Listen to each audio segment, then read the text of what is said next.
நீங்கள் எதுவும் மனசில் வச்சுக்காதீங்க. உங்களுக்கு எது நல்லதுன்னு தோணுதோ அதை யோசிச்சு முடிவு. எனக்கு வேலையை போகணும். ஏன் மேடம் ஆல்ரெடி இருக்கிற டெனட்டை காலி பண்ணுறதுக்கு பதிலாக வாடகை கொஞ்சம் குறைச்சா அவங்களே எடுத்துட்டு போயிடுவாங்க. உங்களுக்கும் சிரமம் இருக்காது. அதெல்லாம் முடியவே முடியாது சார். அவர் ரொம்ப ஓவரா பேசுறா. ஹவுஸ் ஓனருங்கிற மரியாதை சுத்தமா இல்ல. புதுசா வரவங்களுக்கு கூட வாடகை குறைச்சு கொடுப்பதே தவிர இவங்களுக்கெல்லாம் குறைக்கவே மாட்டேன். அவ ஹோட்டலை கண்டிப்பா காலி பண்ணி தான் ஆகணும். இதுதான் என்னோட முடிவு. மேடம் நீங்கள் சொல்றதெல்லாம் சரிதான்.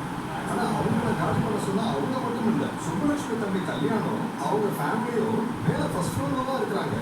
அவங்களும் சேர்ந்து காலி பண்ணிடுவாங்க. அப்படி பார்த்தா மொத்தம் 3 போர்ஷன் காலி ஆகிடும். காலி ஆகிற போர்ஷனுக்கு உடனே டெனட் கிடைக்கிறது ரொம்ப கஷ்டம் மேடம்.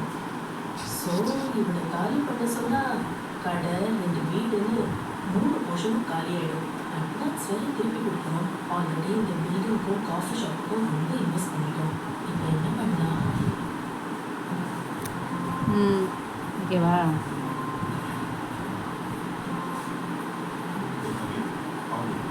என்ன ஜெயா போகிற, நீ வீடியோ எடுக்கிறியா?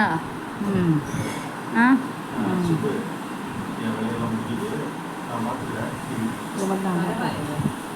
கொஞ்ச நேரம் தானே, நானே பார்க்குறேன். உனக்கு தான் பேக் பெயின் இருக்குன்னு சொன்னீங்களே, போய் ரெஸ்ட் எடுத்து நான் பார்த்துக்கிறேன். நான் வீட்டுக்கு போனேன்னு வச்சுக்கோங்க, கண்ண மொழி கண்ண கரெக்டா அந்த ஷர்மிளா ஞாபகம் தான் வரும். அவளை நினைச்சு ஏற்கனவே இந்த ப்ரெஷர் ஏறி இருக்கிறதா மிச்சம். நான் இங்கே இருக்கேன். சரி, நீ சொல்றது சரிதான்.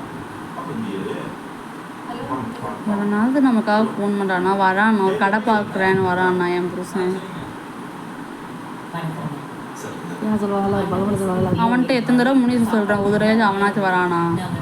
நாளைக்கு வரும்போது சொல்கிறேன், இன்றைக்கி போய் பார்ப்போம். சாப்பிட மாட்டோம். ஆனால் ரொம்ப நாள் கழிச்சு வெளியே வீட்டு சாப்பாடு சாப்பிட்ட மாதிரி சந்தோஷம் சார். சும்மா சொல்லக்கூடாது.